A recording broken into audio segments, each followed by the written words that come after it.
வணக்கம். பக்தி இந்த வார்த்தையை கேட்டதும் நமக்கு என்ன தோணுது? அது வெறும் வார்த்தைகளா இல்ல செயல்களா? இன்னைக்கு நாம சுவாமி சித் பவானந்தரோட ஒரு அருமையான சிந்தனையை தான் பார்க்க போறோம். ரெண்டு தோட்டக்காரங்களோட கதை மூலமா உண்மையான பக்தினா என்னன்னு ஆழமா புரிஞ்சுக்கலாம் வாங்க. ஓகே, நேரடியா விஷயத்துக்கு வரோம். நம்மள நாமளே கேட்டுக்க வேண்டிய ஒரு முக்கியமான கேள்வி இருக்கு. கடவுள் மேல இருக்கிற நம் அன்ப எப்படி காட்டுறோம்? அவரை புகழ்ந்து பாடிட்டே இருக்கிறது மூலமாவா, இல்ல அவருக்காக உண்மையா வேலை செய்யறது மூலமாவா? சரி, முதல்ல நாம தெரிஞ்சுக்க வேண்டியது கடவுளோட விருப்பம்தான் என்ன. இதுக்கு பதில் கண்டுபிடிக்கணும்னா இந்த முழு சிந்தனைக்குமே ஆதாரமா இருக்கிற ஒரு சின்ன பிரார்த்தனையில இருந்து ஆரம்பிக்கலாம். அதுதான் நமக்கு வழிகாட்ட போகுது. இது கொஞ்சம் நல்லா கவனிங்க. இது வெறும் ஒரு பிரார்த்தனை மட்டும் இல்ல. இது ஒரு கொள்கை அறிவிப்பு மாதிரி. உன்னை புகழ்ந்து பேசுவதை விட இது ஓகே, ஈஸியான பகுதி. ஆனா அடுத்த வரிய பாருங்க, அதுதான் ரொம்ப முக்கியம். உனக்கு முழு மனதுடன் பணிவிடை செய்ய நான் கற்றுக்கொள்வேனாக. பாத்தீங்களா, இங்க வார்த்தைகளை விட செயலுக்கு தான் அதிக முக்கியத்துவம் கொடுக்கப்படுது. வார்த்தைகளை விட செயல்தான் முக்கியம்னு சொல்றோம் இல்லையா? இந்த ஒரு விஷயத்த நமக்கு புரிய வைக்கிறதுக்கு ரொம்ப எளிமையான ஆனா ரொம்ப சக்தி வாய்ந்த ஒரு கதை இருக்கு. வாங்க அந்த ரெண்டு தோட்டக்காரங்களோட கதைக்குள்ள போகலாம். இங்க பாருங்க, ரெண்டு பேரும் முற்றிலும் வேற வேற மாதிரி. ஒரு பக்கம் முதல் தோட்டக்காரர், அவரு தான் எஜமானர்கிட்ட பேச்சாலேயே மயக்கிடுவார். ஆனா வேலைன்னு வந்துட்டா ஆளே பார்க்க முடியாது.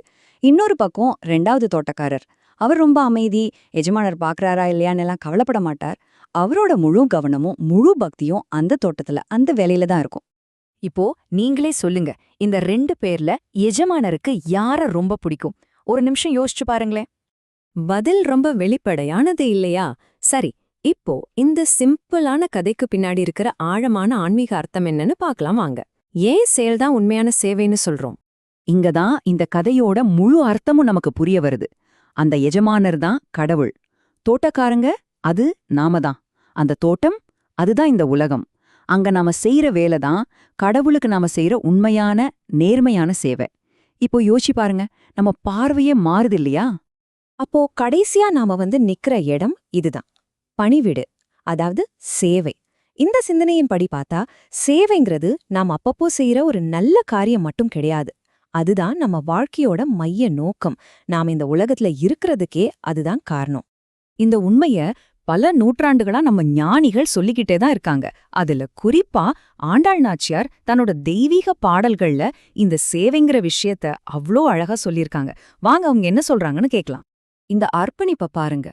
எற்றைக்கும் ஏழேழு பிறவிக்கும் உன் தன்னோடு உற்றோமே ஆவோம், உனக்கே நாம் ஆட்செய்வோம். அதாவது இந்த ஒரு பிறவியில மட்டுமில்ல, ஏழேழு பிறவிக்கும் உன்னோடியே இருப்போம், உனக்கு மட்டுமே சேவை செய்வோம்னு சொல்றாங்க.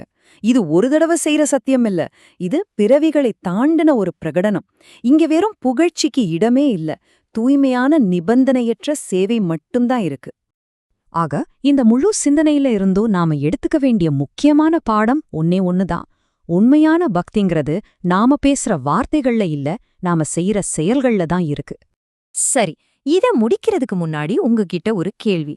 உங்க பக்தி அது எப்படி வெளிப்படுது? வெறும் வார்த்தைகளோட நின்னுடுதா இல்ல செயல்களா மலருதா? கொஞ்சம் யோசிச்சு பாருங்க.